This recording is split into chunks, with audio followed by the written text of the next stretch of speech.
Welcome to the video version of the Tax Notes Talk podcast. I'm David Stewart, editor-in-chief of Tax Notes Today International. This week, more tax facts. We're taking a break from our more serious topics to explore the fun side of tax and some of the more unusual stories from history and perhaps some lessons that can be learned from them. To help me out, I'm joined by Tax Notes chief correspondent Stephanie Johnston. Stephanie, welcome back. Thanks so much. Good to be here. Let's rock and roll. And we've got two guests to join in on the fun: University of Michigan economics professor Joel Slemrod and Michael Keen, deputy director of the Fiscal Affairs Department at the IMF. They're the authors of the upcoming book, Rebellion, Rascals, and Revenue, Tax Follies and Wisdom Through the Ages. Joel, Mick, welcome to the podcast. Thanks for having us. Great to be here. Thanks. All right, well, why don't we start off by kind of going around and talking about some of the more interesting tax issues that we've come across in our research. Mick, why don't you start us off?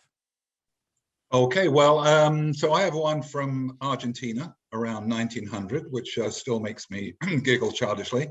So Argentina around then had a bachelor tax on bachelors, which wasn't kind of uncommon at the time. But there was some lovable romantic worried about what do we do about men who make proposals but are turned down. Well, clearly what we need to do is give them a tax exemption. So they should be able, if their marriage offer is refused, to get the rejected woman to sign a tax exemption certificate for them. So this is always, so we have pictures of men all around Argentina saying, well, you know, if you won't marry me, at least will you give me a tax break? And of course, as all of us would expect, one of the consequences was there emerged a kind of small professional class of women who, for a small sum of money, would in fact guarantee to reject your offer of marriage. And there's even a novel about this, but I think that's a kind of a timeless classic for me. I can just imagine if this was in existence today, there'd probably be some app where you could match up the people that will reject you with the bachelors looking for the exemption. Exactly. Yeah. Yeah. That's like a reality TV show right there. Yeah. They were called professional lady rejectors.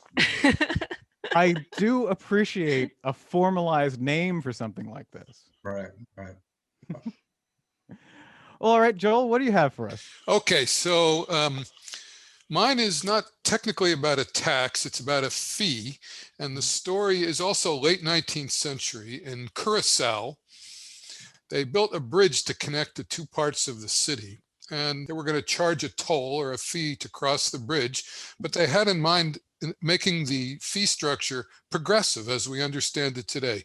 It should be higher for rich people than for poor people. So how did they do this in 1888? Well, the scheme was that people who were wearing shoes, presumably better off people, had to pay the fee, but people who crossed barefoot were exempt from the fee. But of course, sometimes the best laid plans can backfire. And so what happened was that often poor people were so proud, they didn't want to be identified as poor. So they would don or borrow shoes to cross the bridge, but have to pay the fee. And of course, a lot of the rich people figured out that they would just take off their shoes and save the money. So the lesson there is sometimes the design intended to introduce progressivity into the fee structure can backfire.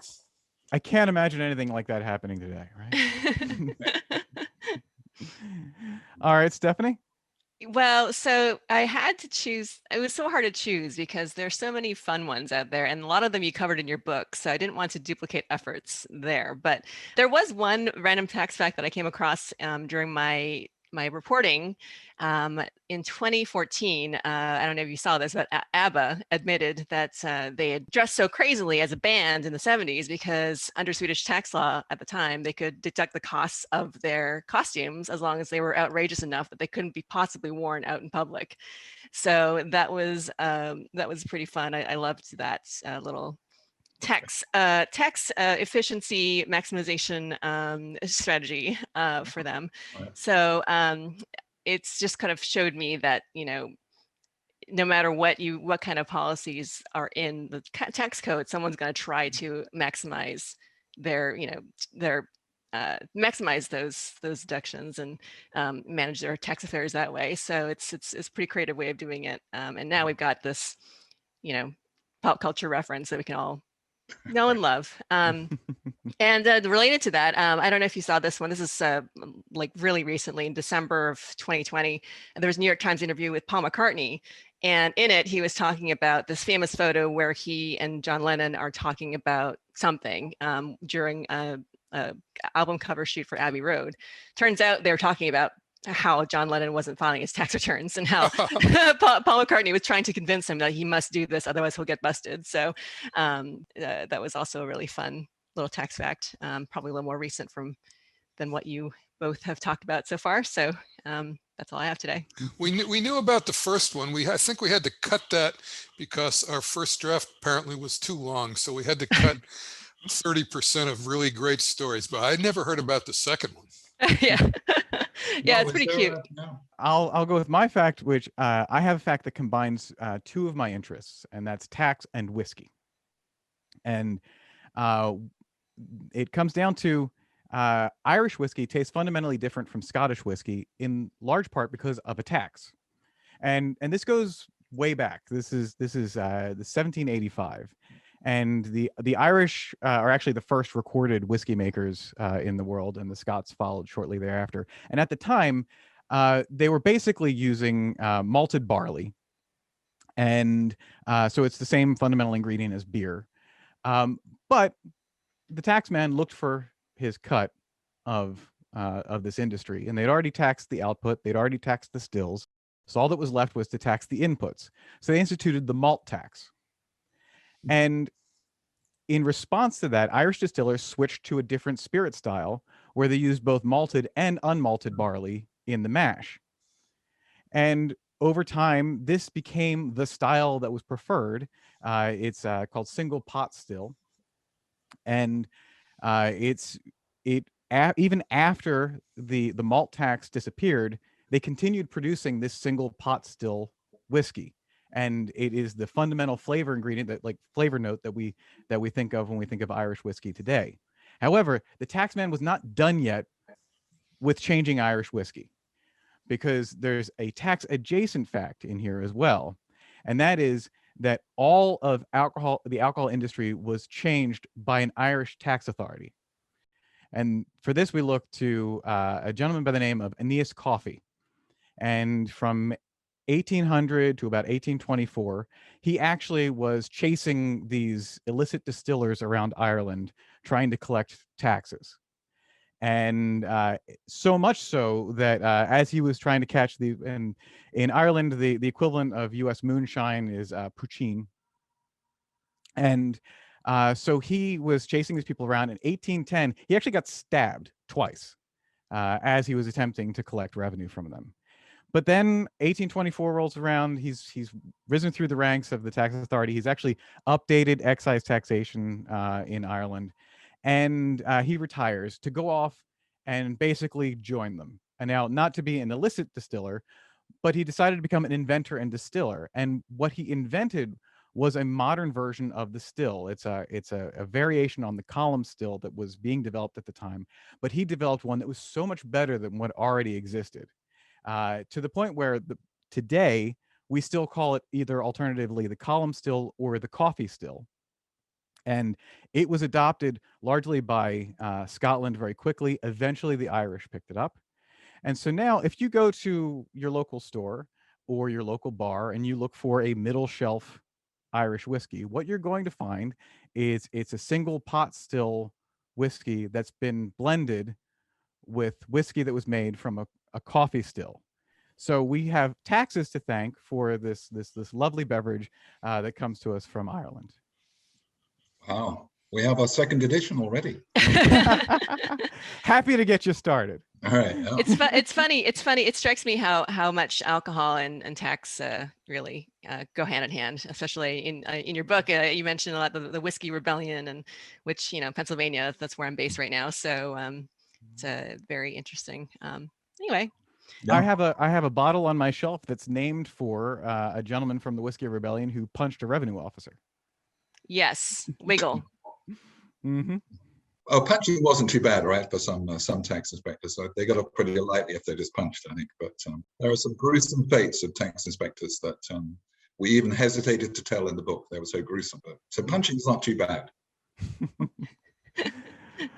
All right. Well, let's turn to your book now. Rebellion, Rascals, and Revenue: Tax Follies and Wisdom Through the Ages. First, can you tell us a bit about your book and how you came to write it? Well, let me start with the second question, how we came to write it. Mick and I have known each other for decades, and we learned over that time that we both had a fascination with obscure tax facts, fascinating tax events of the past.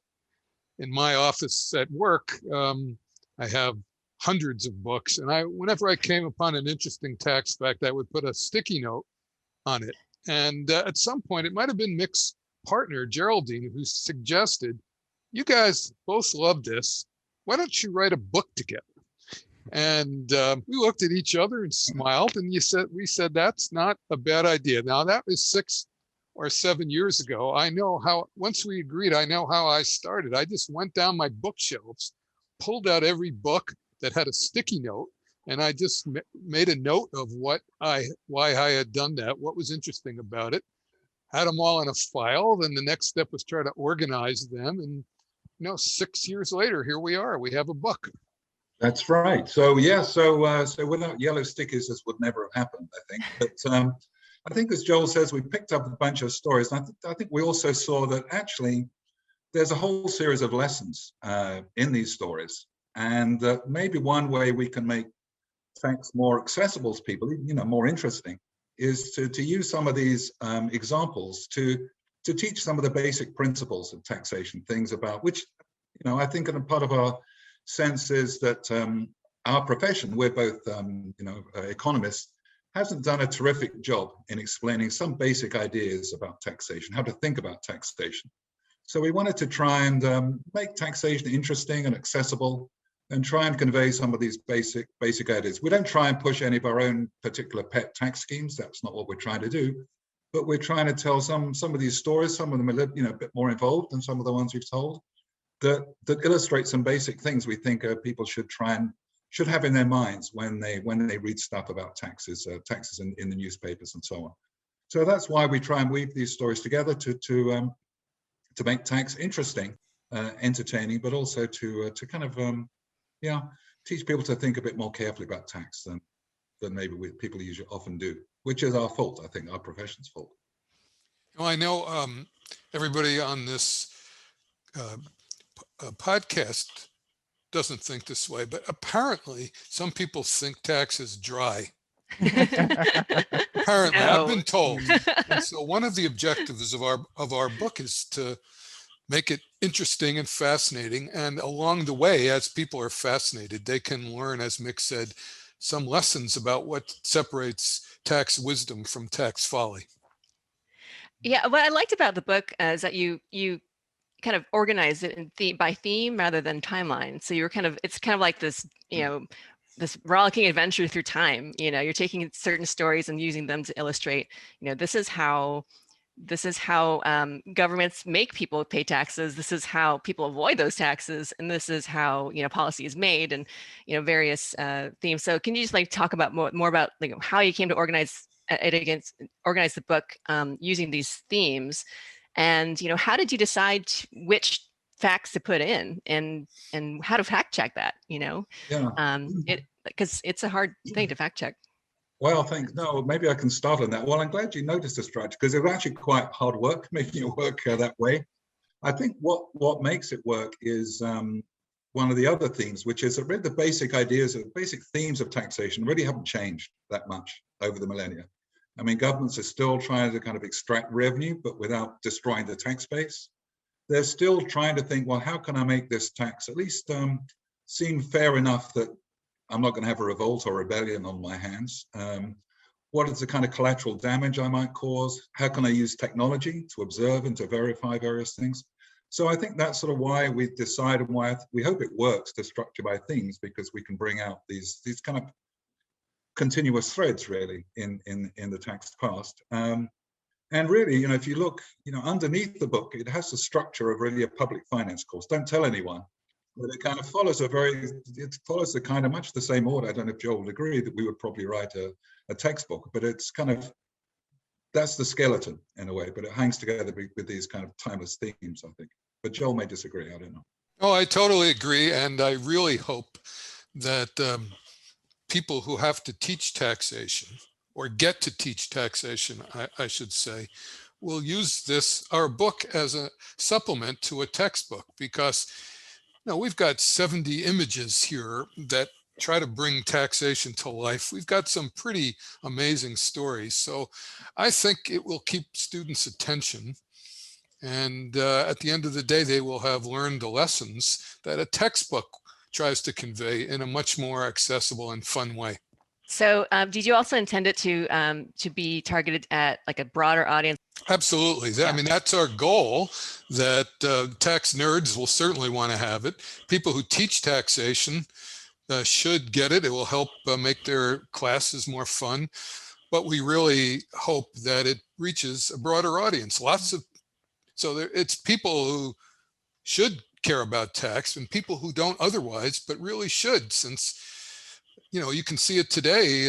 It's starting to creep back into the front pages now every day. It's an important issue, and the key issues are not always easy to digest. And we think and hope that people who are interested in public policy will come to the book and both laugh and learn. What surprised both of you most about your research? Okay, well, I can answer two questions at once that you asked a few minutes ago. How did we fact check it?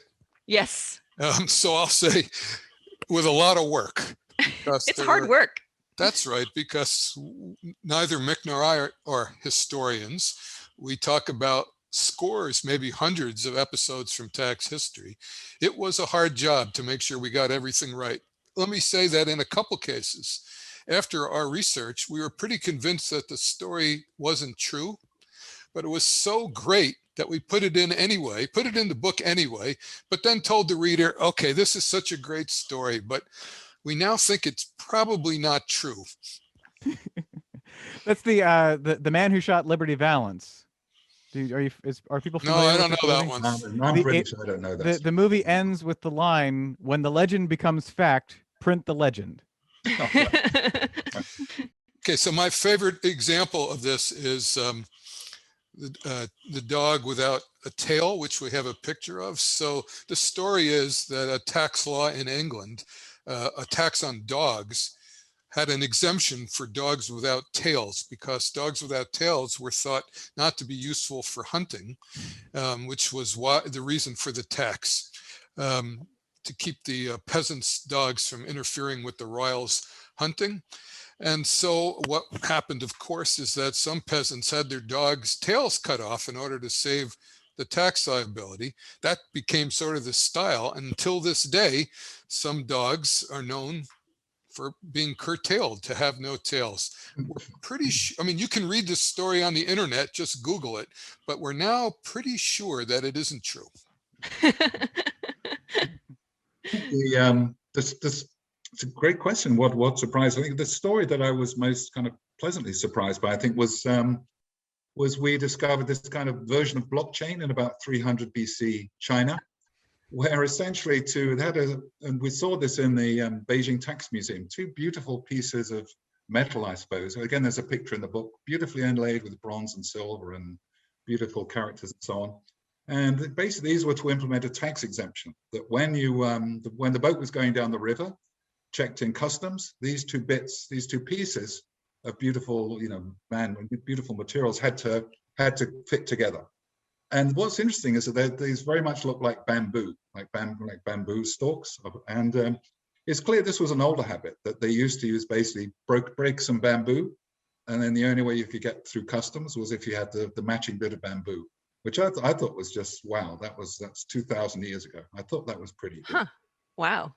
Yeah.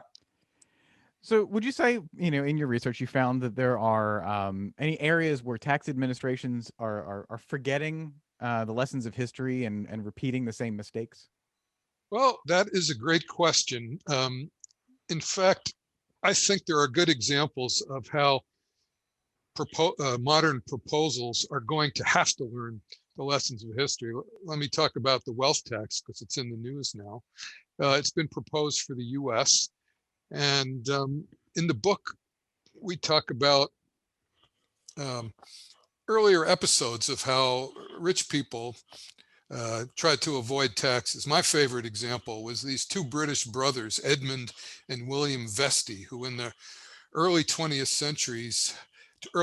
century had a global business of meat production and distribution.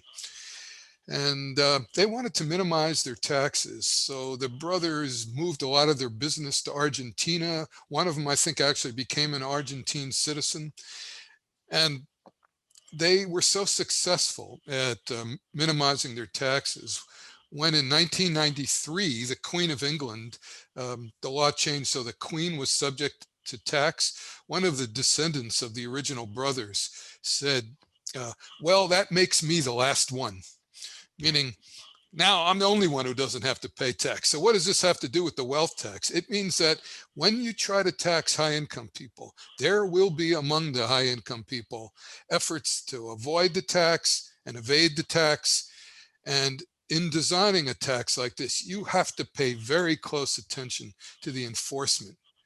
Don't just put in the tax and then a couple of years later say, maybe we should have these rules to minimize the avoidance and the evasion. Think about that right from the beginning.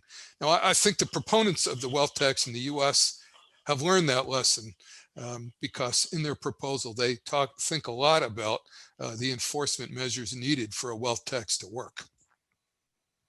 If I could maybe, one issue we talk about in the book is this whole issue of intrusiveness and privacy. That when you look at the history of taxes, the fears of intrusiveness have been a constant. I think a nice example of that is the window tax, which we in the UK and elsewhere we had a tax on windows, which now people think, well, that's very quaint and slightly silly, but it was actually replacing a tax on fireplaces, both being as kind of indicators of well-being. But the key difference was, to count someone's fireplaces, you have to go into their house.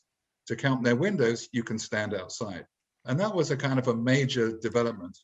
If I can pick up on the window tax, it's a fascinating episode. And another reason that it's fascinating is that it illustrates vividly and visually how taxes can affect behavior in a way that can be costly to an economy. So the window tax, for a while, there was no tax due on houses with 9 or less windows.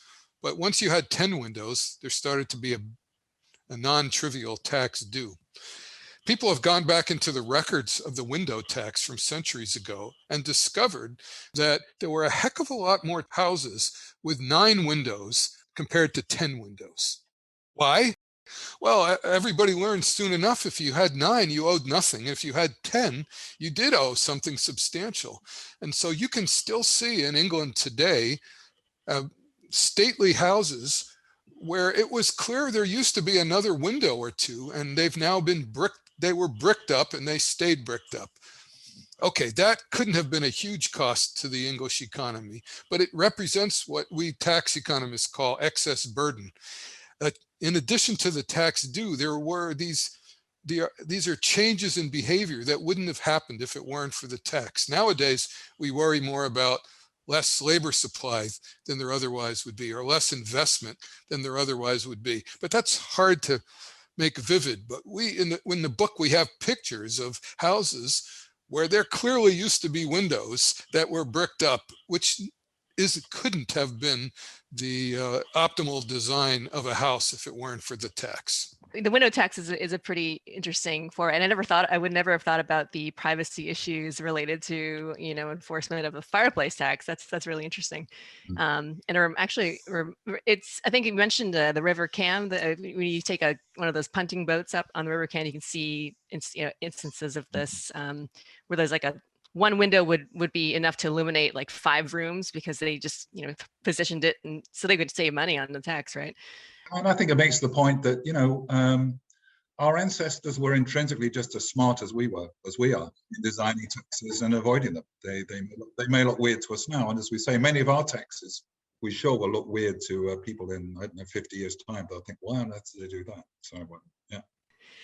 Not to get morbid or anything, but you all mentioned some gruesome tax facts that you included in the book. Given the fact that death and taxes kind of go hand in hand, could you maybe elaborate on some of these kind of questionable tax facts that you were sort of on the fence about? Well, the gruesome stories are often about tax enforcement. When governments or rulers were not happy about tax evasion, they could overplay their hand a little bit. So in Transylvania, one of the rulers became known as Vlad the Impaler, because there was a town which wasn't paying what he thought they should be paying, and he went in and killed a lot of the non-compliers and impaled them, hence the name. So yes, there are gruesome stories about gruesome tax enforcement for sure. And the violence is sometimes on the tax collectors themselves as well, as your guy was punched during the Whiskey Rebellion. There are some stories of basically excise officers dealing with smuggling in 18th century Britain who really didn't. They would have been happy to be punched out. Let's put it that way. But we tell that story in the book, sadly. But I think, we partly do that more seriously in tribute to, there are tax officials around the world today who are doing really tough jobs. In many countries, they are risking physical violence, and they're doing it often for not much money. So I think in a quiet way, we also want to pay a bit of tribute to the people who are doing a pretty thankless job, but one that is important for all of us. There was even a statue raised for a tax administrator, that being Robert Hart, who worked on the tax administration in China, and in honor of his contributions to the Chinese civil service, a statue of him was erected in Shanghai. It's not there anymore, but it's the only statue of a tax collector we're aware of. And well deserved. He even has novels written about him as well. He had an interesting non-tax related life as well. But he was quite a character. Really? Yep. So when you were talking about the perils of tax collection, I was thinking about the tax collector who bred the Doberman to protect him while he was on his rounds. So that was one of my other interesting tax facts that I've always appreciated. Can you guys tell me more about the punishment in Mughal India where involving cats? Could you maybe elaborate on that punishment? We don't have any great detail, except we would, like you, were just struck by a description in one of William Dalrymple's books, which just says the punishment was you had to wear leather trousers, and they would put cats down the trousers. And the rest is left to our imagination, apparently. I'm just imagining the journey that goes on, where you're being told what your punishment is going to be. Well, you have to wear leather trousers. All right, fine. No big deal. And we're putting cats in them. Oh, now I see what you're going for. I was surprised by, in the end, how many stories about dogs and cats made it into the book. Quite a few. And there's even a story about lice, where under the Inca administration, I think it was for districts that had no explicit liability, just to get them used to the idea of paying tribute to the ruler, they had to remit live lice to the ruler. Ew, gross. That is really, really gross. On a happier note, another thing that recurs a lot in the book is heads. Hats and wigs and heads are all over the place. I guess, again, because of this thing that they're easily observed, right? You can tell if, like hat taxes, wig taxes in Europe, particularly England, you could tell if someone was wearing a hat. That was a good thing to tax. Beards as well. All these head things, and of course, a head tax is the same as a poll tax. So heads and cats and dogs appear a lot in the book. It has to be said. And what do you hope that people take away from the book? I know you sort of touched on this earlier, but what are some lessons that you hope that readers will take away from this? Well, Tax we do, professionals. yeah, we do our best in the book to, at the end, in the last chapter, to try to summarize the lessons going forward. So we have 11 lessons in the last chapter. Some of them are going to be obvious to people who are in the business. For example, tax sovereignty is a thing of the past, that the idea that a country can formulate its tax policy without thinking about what tax systems other countries have and the incentives to move investment abroad or move yourself abroad because of tax system can't be ignored. The idea that tax enforcement comes down to making people aware that if they don't pay what they owe, there will be penalties. I think that's an important lesson. Some social scientists say that people comply with their tax liability because of a sense of honor and duty. And no doubt there are people who do that. But I think the evidence is clear that what really matters is that if your fear that if you don't comply, you'll be punished. You won't be impaled, not anymore, but you might be punished. I guess one theme we haven't talked much about that is in the lessons Joel describes is kind of the irrelevance of what a tax is called. That we shouldn't, that politicians and others like to give names to taxes that kind of imply who's really going to end up paying these taxes. Whereas, of course, in practice, it's often far from clear who's really going to be ending up bearing the real economic burden of the tax. So, again, this goes back millennia. We talk about, even in, Georgian England, again, there was a tax on female maidservants. And of course, the thought was that this is going to be borne by the rich employers of female maidservants. Of course, a lot of anecdotal evidence it wasn't. Wages of female maidservants went down. So it's this recurrent theme that we really have to think through, not just judge a tax by its name, but try and think through who's really going to be bearing the burden of this tax. And we may not always know the answer, like the corporate income tax. We can still disagree what the answer is, but I think one of the things it's important we'd like, I think, to accomplish with the book is to get people into the habit of really at least arguing, to trying to think through of who is really going to bear this tax. What are you assuming about who's going to bear this tax?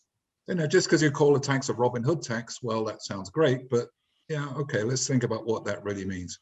And I think that's probably one of the areas where where I think we could all do a better job, I think, explaining to people, well, actually, just because a tax is called something, it's called a tax on luxury items, well, doesn't necessarily mean it's going to be the rich people who buy those luxury items that bear the burden. So that's just one of the other lessons, I think. So here in Washington, we're currently talking about raising revenue to pay for infrastructure. So are there any interesting ideas of tax that you've come across that you'd either want to see or just would kind of want to see how it worked out if we were to try from history?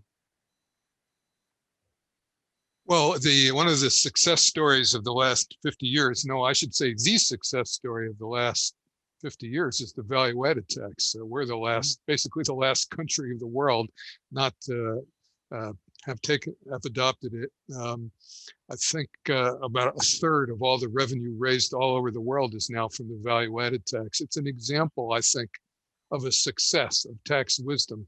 It's not a perfect tax, but it's one that has a lot of interesting and successful features. So if the US were to embark on raising revenue in a serious way, I think that should be part of the story. Any bad ideas from history that you'd be curious to see them try out again? Plenty of bad ideas.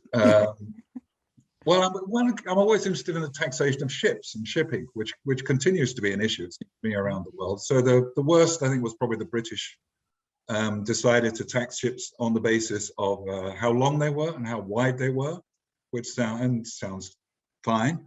But the consequence is that you then get very deep ships because then you pay less tax. And that was a bad tax because I don't know anything about boating or anything, but apparently that makes ships very unseaworthy.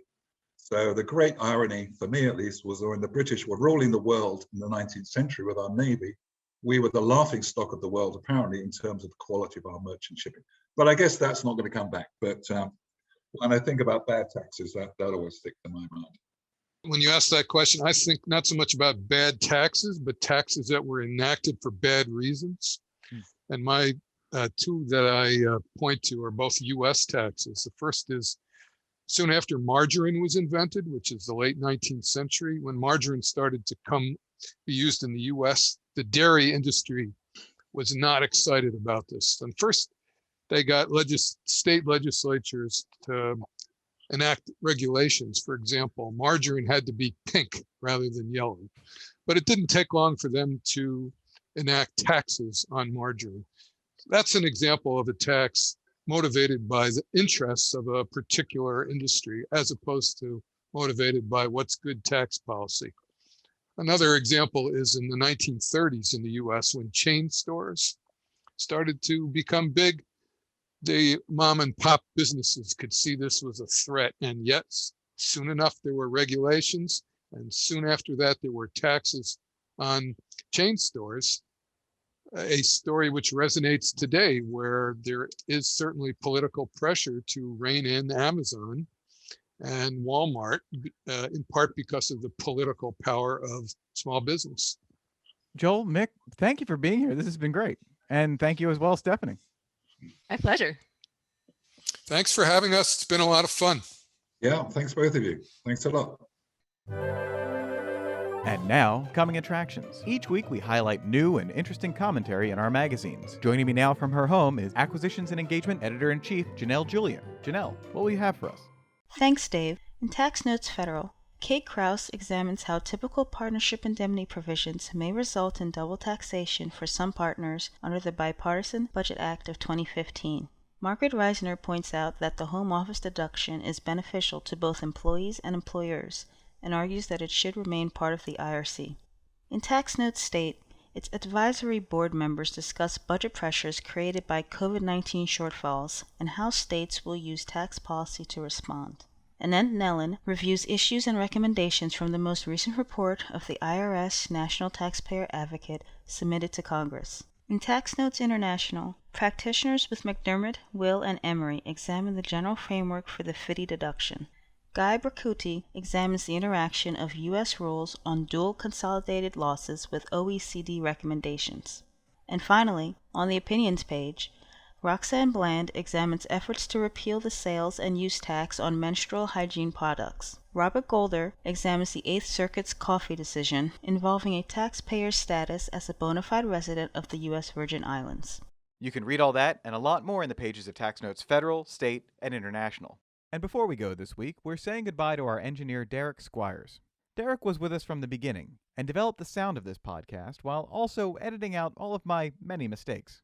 He did all this in addition to setting up and tearing down the complicated temporary studio we used before we got a dedicated space, which he also designed and fitted out. Now he's not leaving Tax Analyst, but he's moving on to focus on other projects. So from all of us here at the Tax Notes Talk podcast, I want to say, Derek, thank you. We couldn't have done any of this without you. That's it for this week. You can follow me online at TaxStew, that's S-T-E-W, and be sure to follow at Tax Notes for all things tax. If you have any comments, questions, or suggestions for a future episode, you can email us at podcast@taxanalyst.org. And as always, if you like what we're doing here, please leave a rating or review wherever you download this podcast. We'll be back next week with another episode of Tax Notes Talk. Tax Notes Talk is a production of Tax Notes. You can learn more about us by visiting www.taxnotes.com/podcast. When major media wants the straight story, they turn to Tax Notes. Thank you for listening, and join us again for another edition of Tax Notes Talk. Tax Analyst Inc. does not provide tax advice or tax preparation services. Nothing in the podcast constitutes legal, accounting, or tax advice. A full disclaimer is included in the transcript.